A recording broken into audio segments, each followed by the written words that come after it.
Hello प्यारे दोस्तों, कैसे हैं आप सभी। आप सभी का स्वागत है फिर से एक बार आपके अपने चैनल में करियर भाई में। तो दोस्तों आज हम बात करने वाले हैं कि एक लॉजिस्टिक मैनेजर की वहाँ पर रिक्वायरमेंट्स क्या होती है। एक लॉजिस्टिक मैनेजर के या लॉजिस्टिक एग्जीक्यूटिव के पोस्ट पर अगर आदमी को जाना है तो कौन से स्किल्स उसके अंदर होने चाहिए और इस प्रोफेशन के लिए रिक्वायरमेंट्स क्या क्या हैं। तो दोस्तों इस सभी के बारे में हम जानने वाले हैं, लेकिन आगे बढ़ने से पहले अगर आप इस चैनल पर नए हैं, अब तक सब्सक्राइब नहीं किया है, तो दोस्तों इंतजार किस बात का है, इस चैनल को फटाफट सब्सक्राइब कर दीजिए। और साथ ही साथ दोस्तों अगर आपको ऐसे ही लॉजिस्टिक एग्जीक्यूटिव के वीडियोस और देखने हैं, जैसे कि इनके ऊपर कौन सी रिस्पॉन्सिबिलिटीज़ होती हैं, इनकी सैलरीज़ क्या होती हैं, तो आप ऊपर आई बटन पर क्लिक कर सकते हैं। मैंने उसके ऊपर भी वीडियोस बना करके रखे हैं। तो चलिए दोस्तों शुरू करते हैं। तो दोस्तों सबसे पहली बात तो उसको पूरा ज्ञान होना चाहिए कि ये पूरी जो एक सप्लाई चेन है वो किस तरीके से काम करती है। उसके काम करने का एक तरीका क्या होता है, कितने दिन में शिपमेंट आती है और स्टैंडर्ड प्रैक्टिसेस क्या हैं, ये सब कुछ जो है उसकी जानकारी उसके पास होनी चाहिए। इसके अलावा सारे जो रूल्स एंड रेगुलेशंस हैं, लॉज हैं, उसकी जानकारी होनी चाहिए, क्योंकि कई बार इस तरीके की जो सप्लाई चेन होती है उसके अंदर ट्रांसपोर्ट जो करना पड़ता है तो उसके लिए अलग अलग तरीके के परमिट्स की ज़रूरत पड़ती है। तो उन सारे परमिट्स की वहाँ पर जो है वो जानकारी होना बहुत ज़्यादा ज़रूरी है। साथ ही साथ कुछ स्टैंडर्ड प्रैक्टिसेस होती हैं, कुछ तरीके के ऐसे प्रोडक्ट्स होते हैं जिनको स्पेशल रिक्वायरमेंट्स होती है ट्रांसपोर्टेशन के लिए, तो उसका अच्छा खासा नॉलेज होना चाहिए। कुछ प्रोडक्ट्स ऐसे होते हैं जो कि बहुत ज़्यादा जल्दी ख़राब हो सकते हैं, तो उनको कोल्ड स्टोरेज में लाया जाता है, तो उसको कैसे हैंडल करना है, उसके लिए स्टैंडर्ड प्रैक्टिस क्या है, इसके बारे में जानकारी उसके पास होनी चाहिए। इसके अलावा उसके पास जो है वो सुपरविजन करने का एक स्किल होना चाहिए कि किस तरीके से सारे काम ठीक तरीके से चल रहे हैं या नहीं, इसके ऊपर नज़र रखी जाए। और अगर कहीं ना कहीं कुछ गलती हो रही है तो उनको किस तरीके से इंस्ट्रक्ट किया जाए, जो भी वर्कर्स हैं उनको, और पूरा काम स्मूथ चलते कैसे रखा जाए, तो इसका नॉलेज उसके पास होना चाहिए। इसके अलावा इस आदमी के पास जो है वो मल्टीटास्किंग की क्वालिटी होनी चाहिए, क्योंकि इसको एक ही वक्त पर अलग अलग प्रोसेसेस के ऊपर ध्यान रखना पड़ता है, क्योंकि एक बार में एक शिपमेंट तो आ नहीं रही होती है, अलग अलग जगहों से शिपमेंट आ रही होती है, अलग अलग जगहों पे शिपमेंट जा रही होती है।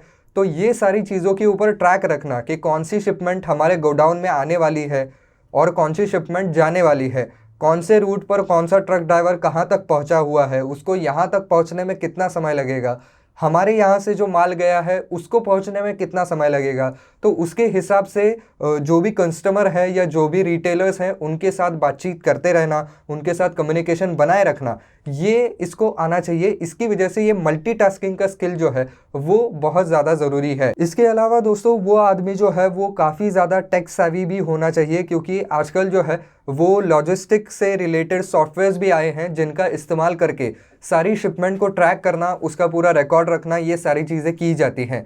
तो उस आदमी को कंप्यूटर का ज्ञान तो होना ही चाहिए, साथ ही साथ ये जो सॉफ्टवेयर्स हैं उनको कैसे चलाना है इसका ज्ञान भी उसको होना ज़रूरी होता है, क्योंकि आजकल का सारा जो काम है वो कंप्यूटर के ऊपर ही होता है। और आजकल ट्रक्स के अंदर वगैरह भी जो है वो ट्रैकिंग सेंसर्स वगैरह लगाए जाते हैं, तो उसको कैसे ट्रैक करना है ये सारी चीज़ें जो हैं वो सॉफ्टवेयर के ज़रिए ही की जाती है। तो टेक्नोलॉजी का उसको ज्ञान होना ज़रूरी है। इसके अलावा उसकी जो ऑर्गेनाइजेशन स्किल्स हैं और टाइम मैनेजमेंट स्किल्स हैं वो आउटस्टैंडिंग होनी चाहिए। क्यों? क्योंकि कौन सी शिपमेंट कब आ रही है उसके हिसाब से अगर किसी को आगे सप्लाई भेजना है तो कितना समय लगेगा, इसके लिए टाइम मैनेजमेंट बहुत काम में आता है कि इसका कैलकुलेशन करना कि इस समय पर हमारे पास आएगी शिपमेंट, इस समय पर हम उसको यहाँ से शिप कर सकते हैं और कुछ दिनों बाद जो है वो रिटेलर के पास पहुँचेगा। तो प्रोडक्ट कैसा है, क्या वो कुछ दिन तक होल्ड करने वाला प्रोडक्ट है, यानी कि ख़राब नहीं होगा, क्या ऐसा प्रोडक्ट है जो कि बहुत जल्दी ख़राब हो सकता है, तो उसको उस हिसाब से आपको मैनेज करना पड़ता है कि कैसे मैं जल्द से जल्द इस प्रोडक्ट को जो है वो शॉप्स तक पहुंचा सकता हूं। तो इसके लिए उसके जो ऑर्गेनाइजेशन स्किल्स हैं और टाइम मैनेजमेंट स्किल्स हैं वो बहुत काम में आते हैं। साथ ही साथ अगर कोई ट्रक आया हुआ है आपके गोडाउन के अंदर तो उसको किस तरीके से जल्द अनलोड किया जाए, ताकि एक दिन के अंदर जो भी शिपमेंट्स आती हैं वो ज़्यादा से ज़्यादा शिपमेंट्स जो हैं वो वहाँ पर अनलोड हो सके और ट्रक जो है वो वहाँ पर अगले शिपमेंट को ले जाने के लिए खाली हो सके। तो इसकी वजह से ये सारे मैनेजमेंट स्किल्स बहुत काम में आते हैं। इसके अलावा ये मैनेजमेंट स्किल्स जो हैं वो मैन पावर को मैनेज करने में भी बहुत काम में आते हैं कि हाँ ठीक है, मेरे पास इतने वर्कर्स हैं तो मैंने कुछ 10 वर्कर अनलोडिंग के लिए लगा दिए, 10 वर्कर लोड करने के लिए लगा दिए, 10 वर्कर जो भी माल आया है उसको बाइफरगेट करके शेल्फ्स में लगाने के लिए लगा दिए।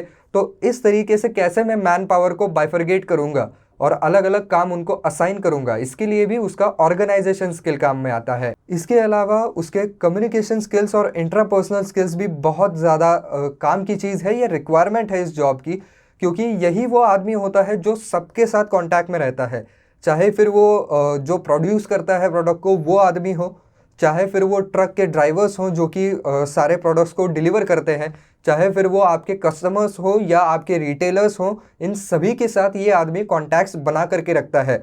और साथ ही साथ कुछ ऐसी डील्स भी लाता है जिससे कि कंपनी का वहाँ पर जो है वो सेल्स बढ़ सके। जैसे कि अगर आपके प्रोडक्ट की नई खेप आई हुई है, वहाँ पर जो है वो सप्लाई आ चुका है, तो रिटेलर्स को कॉल करना कि देखिए हमारे पास ये चीज़ का सप्लाई आ चुका है, तो आप आपकी ऑर्डर जो है वो हमारे पास अभी रजिस्टर करवा दीजिए ताकि हम जल्द से जल्द आप तक जो है वो हमारा सप्लाई पहुंचा सकते हैं और आप आपके ग्राहकों तक आपका जो प्रोडक्ट है वो पहुंचा सकते हैं। तो इस तरीके से कॉल करके अच्छे अच्छे डील्स लाना ये भी इनका काम होता है। इसके लिए कम्युनिकेशन स्किल्स बहुत काम में आते हैं। इसके अलावा इंट्रापर्सनल स्किल्स मैंने क्यों कहा, क्योंकि जो भी कोई वर्कर्स हैं उनके साथ एक अच्छा रैपो बना करके रखना पड़ता है। उनके अंदर कभी प्रॉब्लम्स हो जाते हैं, कुछ मिसकम्युनिकेशन हो जाता है, तो एज अ वहाँ पर लॉजिस्टिक एग्जीक्यूटिव आपको जो है वो सारी सिचुएशन कंट्रोल करना आना चाहिए। अगर कोई आदमी आपके पास उसका प्रॉब्लम लेके आ रहा है तो उसको किस तरीके से आपको हैंडल करना है ये जानना पड़ेगा। कई बार कुछ सप्लायर्स जो हैं वो बहुत ज़्यादा गुस्से में आकर के कॉल करते हैं कि हमारे पास सप्लाई नहीं पहुंचा है, इतने दिन क्यों लग रहे हैं सप्लाई में।